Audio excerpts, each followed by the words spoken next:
Mercady, I'm taping.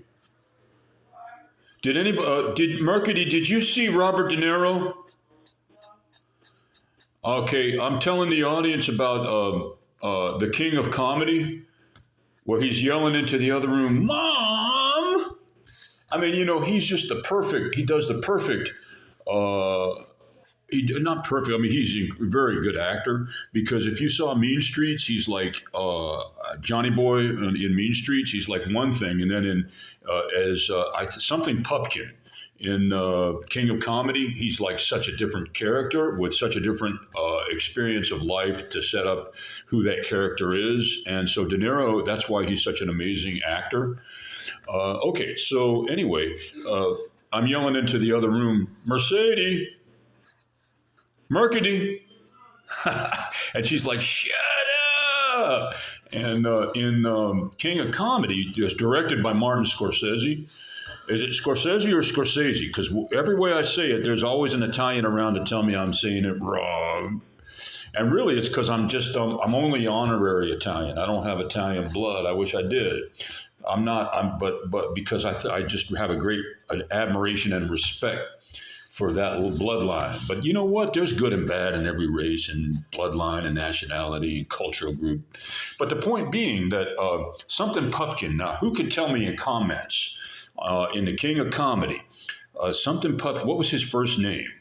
And he's over there, Jerry Lewis is playing a fictional type of like Johnny Carson type of person, talk show host. And this, I think it's Artie Pupkin.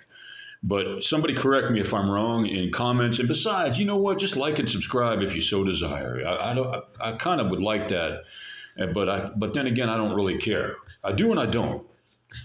I know that's like you know what? My whole life, I'm going to be saying that about everything that's important, from the issue of abortion to whatever issues. I'll say I do and I don't because that's kind of my position. Is Lincoln said? Now this is in the movie. I don't know if he really said it. Probably this is a very good movie, which was Abe Lincoln in Illinois, starring Raymond Massey, directed by John Cromwell. This was the best Lincoln movie that I've seen. Better than I haven't. I don't want to compare because. But this I recommend it. It was a 1940 movie, and Lincoln is giving one of his first speeches, and he goes, "Well, he used to tell stories in his speeches. He said, my wife." A man's wife came home and her husband was wrestling with a bear, and the wife said, "Well, gosh, honey, what the heck is wrong with you wrestling with a bear?" And the man said, "Well, honey, can't you just take my side and encourage me at least?" And she said, "Yeah, I can do that, but at the same time, I feel the need to encourage the bear also. Go it, husband, go bear." And she poured herself a bowl of popcorn and began to watch, meaning that. And then Lincoln said, "Well, that's kind of like I am on just about any issue." Something like that. But that wasn't the case. Actually, his last speech, or it was his last inaugural, right after he got reelected in 1865. Well, he was reelected in 1864, and then when he took office in 1865, right before he was shot and murdered, he gave a speech from the White House window saying, "You know what? It's time to give African Americans the vote." And then his friend was Frederick Douglass. Subsequently, they had a conversation at a reception in the White House where Frederick Douglass was a guest. But a friend guest, and Lincoln pointed to him across the room, and this is documented this is in a documentary that I got this from. So look it up. It's one of I'll give you the details if you ask me to in comments. But look for the most recent documentary uploaded on YouTube or something like that. It's totally credible documentary. He said, he goes, "There's my friend. Come, please, can we talk?" And Mr. Douglas.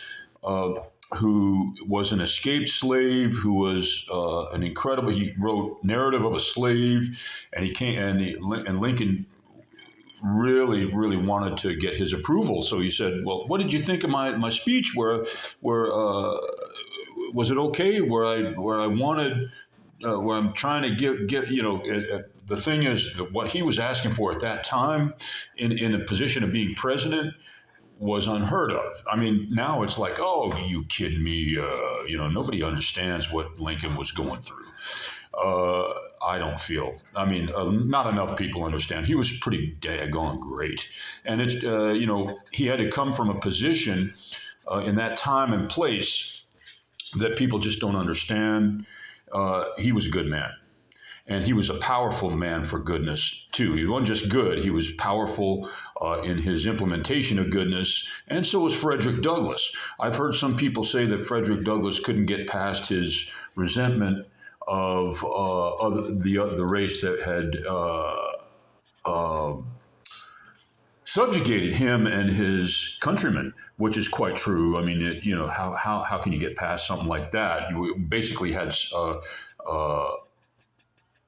state subsidized and legalized murder and torture, basically, which ended when Lincoln did what he did to help end it.